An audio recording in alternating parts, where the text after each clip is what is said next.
La Guerra Cristera da inicio en 1926 y el 21 de junio de 1929 finalizó oficialmente la Guerra Cristera en México, tras la firma de los acuerdos entre el arzobispo mexicano Leopoldo Ruiz Flores como delegado apostólico del Papa y el entonces presidente del país, Emilio Portes Gil.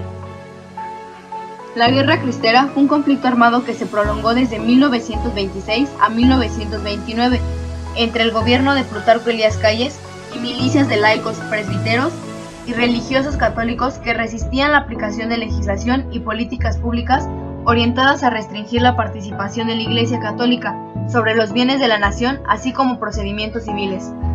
Elías Calles había impuesto leyes que limitaban la libertad de culto y con ello la libertad de expresión.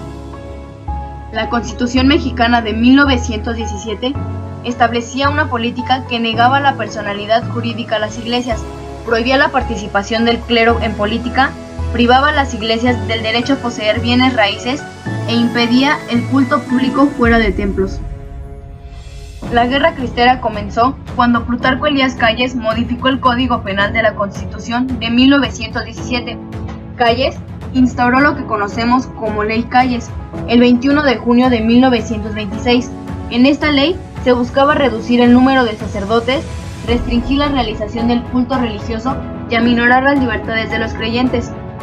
Además, se buscaba prohibir las manifestaciones de fe fuera de los hogares y expropiar las propiedades de bienes y de la iglesia. Sin embargo, con lo que no contaba el gobierno era con la fe y el valor de todos los católicos, protestantes y hasta no creyentes, que estaban dispuestos a levantarse en armas e incluso perder la vida, todo por conservar la libertad de ser y de creer. Lamentablemente, quienes se encontraban ajenos al movimiento también sufrieron las consecuencias de esta violenta guerra, pues sus hogares fueron saqueados, sus mujeres sufrieron abusos sexuales y otras tantas personas perdieron la vida. Fue así como después de la aprobación de la Ley Calles, los cristeros, con el lema de Viva Cristo Rey, iniciaron una lucha encarnecida contra el gobierno. En esta guerra de piedad de ambos bandos resplandecía por su ausencia, pero también sobresalía el valor para seguir luchando. Antecedentes de la Guerra Cristera.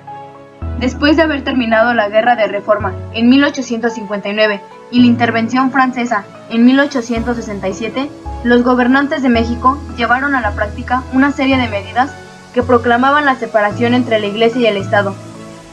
Disminuyeron el papel social de la primera, ya que se sancionaba a los funcionarios que asistían a actos religiosos. Se confiscaron todas las propiedades eclesiásticas y abolieron a las órdenes monásticas. Durante la dictadura del general Porfirio Díaz, el conflicto entre la guerra y el Estado se calmó un poco.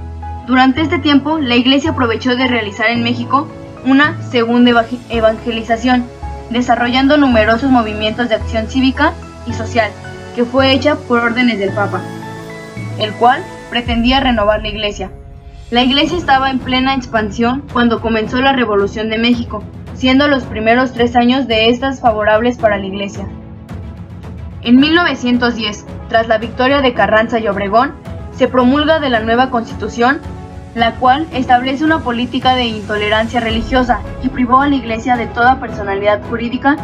Entre sus puntos están la prohibición de los votos religiosos, la prohibición a la Iglesia para poseer bienes raíces, se prohibió el culto público fuera de las dependencias eclesiásticas, el Estado decidiría el número de iglesias y de sacerdotes que habría, se negó al clero el derecho de votar, a la prensa religiosa se le prohibió tocar temas relacionados con asuntos públicos, se señaló la educación primaria como laica y secular, y las corporaciones religiosas y los ministros de cultos estarían impedidos para establecer o dirigir escuelas primarias. Sin embargo, los católicos no ofrecieron una respuesta violenta cuando la Constitución entró en vigor y se optó por iniciar una lucha pacífica para modificar aquellas partes que les afectaban directamente. Fin de la guerra. Bajo la fuerte presión del gobierno de Estados Unidos, que respondía a las peticiones repetidas de obispos y laicos católicos en ese país, el presidente Portes Gil anunció que la Iglesia Católica se sometería a la ley sin que la Constitución sufriera alguna modificación. A partir de ese momento, el país entró en lo que investigadores de la relación Iglesia-Estado en México han calificado como un periodo de relaciones nicodémicas, en referencia a Nicodemo.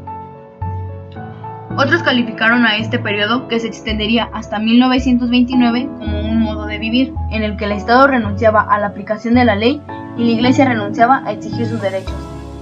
Estas relaciones nicodémicas o modos de vivir debieron enfrentar, sin embargo, un severo momento de prueba cuando Calles, presionado por los efectos devastadores de la crisis de 1929, pronunció el así llamado Grito de Guadalajara.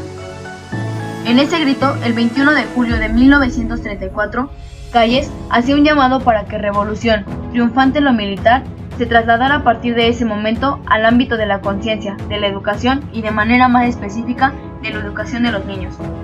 El Grito de Guadalajara marcó el inicio de una serie de reformas al sistema educativo mexicano, que culminaron con el proyecto de la así llamada educación socialista.